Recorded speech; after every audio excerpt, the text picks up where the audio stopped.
شروع اللہ کا نام لے کر جو بڑا مہربان نہایت رحم والا ہے۔ السلام علیکم دوستو، آج ایک حدیث مبارکہ آپ کو پڑھ کر سنواتا ہوں۔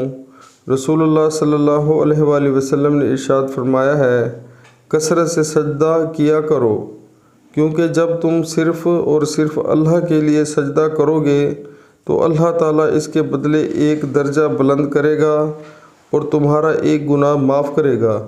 سبحان اللہ، سبحان اللہ۔ پیارے مسلمانوں، نماز کی اور سجدے کی بہت ہی زیادہ فضیلت ہے۔ حضور پاک نے ہمیں سجدے کے بارے میں بتا دیا ہے کہ اس کی کتنی اہمیت ہے اور اس سے ہمیں وہ کتنا کہ ثواب ملتا ہے، اور ہمارے وہ ہر سجدے کے بدلے میں ایک جو درجہ ہے وہ اللہ تعالیٰ بلند فرما دیتے ہیں۔ اگر ہم صرف اللہ کے لیے صرف سجدہ کریں تو انشاءاللہ دوستو ہمیں بھی چاہیے کہ اگر ہم نماز سے دور ہیں تو آج ہی سے نیت کر لیں کہ ہم 5 وقت نماز باجماعت پڑھنا شروع کریں گے تو انشاءاللہ اللہ تعالیٰ ہمارے پچھلے گناہ معاف فرمائے گا، اور اللہ تعالیٰ ہم سے بہت خوش ہوں گے کہ میرا جو بندہ ہے وہ میرے آگے وہ توبہ کر کے سجدہ ریز ہو گیا ہے اور اب وہ گناہ نہیں کرے گا۔ تو پیارے مسلمانوں، دنیا کی زندگی عارضی ہے، آخرت کے بارے میں زیادہ سوچیں۔ جو زندگی اللہ تعالیٰ نے عطا فرمائی ہے اس میں جتنا ہو سکتا ہے عبادت کر لیں۔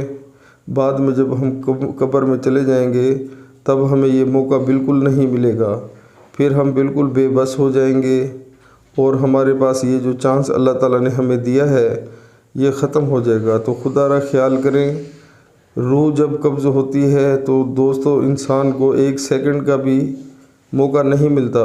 تو آج اللہ تعالیٰ نے صحت تندرستی عطا فرمائی ہے تو آج ہی سے نمازیں پڑھنا شروع کر دیں، اور جتنے بھی گناہ ہم کرتے ہیں ہمیں پتہ ہوتا ہے کہ ہم کون سا گناہ کر رہے ہیں، تو آج ہی سے سچی توبہ کر لیں، اور اللہ تعالیٰ بہت غفور و رحیم ہے۔ اگر ہم توبہ سچی کرتے ہیں تو اس کے بعد ہمارے جتنے بھی گناہ ہوں گے وہ اللہ تعالیٰ پچھلے سارے معاف فرما دیں گے، اور اللہ تعالیٰ ہماری بخشش فرمائیں گے۔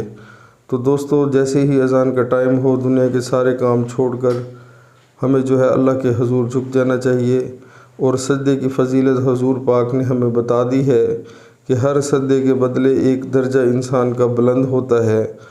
تو کیا ہی بات ہے، اللہ تعالیٰ نے کتنی آسانیاں فرمائی ہیں ہمارے لیے، لیکن انسان ناشکرہ ہے، وہ اس چیز کو نہیں سمجھتا۔